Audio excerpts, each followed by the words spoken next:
চাকরিতে পুনর্বহালের দাবিতে ফের সচিবালয়ের সামনে অবস্থান কর্মসূচি পালন করেছেন সম্প্রতি অব্যাহতি পাওয়া পুলিশের উপপরিদর্শকরা। আজ সকাল ৯টা থেকে সচিবালয়ের ২ নম্বর গেটের সামনে অবস্থান নেন তারা। পরে রাস্তার বিপরীত পাশে বিক্ষোভ প্রদর্শন করেন। দাবি আদায় না হওয়া পর্যন্ত এই কর্মসূচি চালিয়ে যাওয়ার ঘোষণা দেন তারা।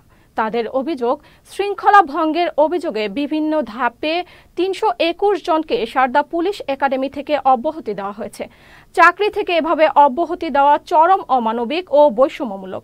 অবিলম্বে তাদের চাকরিতে পুনর্বহাল করার দাবি জানান তারা। ৫-৬ তারিখে যে আমরা মানববন্ধন করেছিলাম আগের সপ্তাহে, তখন এই জনপ্রশাসন মন্ত্রণালয়ের সিনিয়র সচিব বলেছিলেন যে আমাদের বিষয়টা দেখবে, আমাদেরকে আশ্বস্ত করা হয়েছিল, এজন্য আমরা চলে গেছিলাম। কিন্তু এই কয়দিনে আমরা তেমন কোনো ফলাফল পাইনি। মানে আমাদের বিষয়ে কোনো কাজকর্ম করা হয়েছে কিনা, মানে আমরা তেমন কোনো ফলাফলই পাইনি। এই জন্য আজকে আমরা আবার এসেছি। যথার মতো কোনো ফলাফল না পাই আমরা এখানে থাকবো। পূর্ব ঘোষিত কর্মসূচি অনুযায়ী আমরা আসলে ১২ তারিখ পর্যন্ত কোনো ফিডব্যাক আসলে পাই নাই। হয়তো ওনারা অনেক বিজি ছিলেন, এই জন্য হয়তো আমাদেরকে কোনো সিদ্ধান্ত এখনও পর্যন্ত জানায়নি। তো এই জন্য আমরা আজকে আসলে আশাবাদী যে আমরা যেহেতু বলেছিলাম যে ১৩ তারিখ আমরা আবার শান্তিপূর্ণ অবস্থান কর্মসূচিতে আসবো।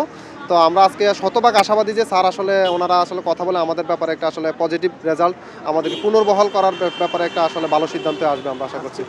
উপদেষ্টা বরাবর স্মারক পাঠিয়েছিলাম, তারপরে আইজিপি বরাবর আবার রিট করেছি হাইকোর্টে। তো এগুলোই আমাদের আইনগত প্রক্রিয়া। পরবর্তীতে দেখা যাক কি হয় আর কি।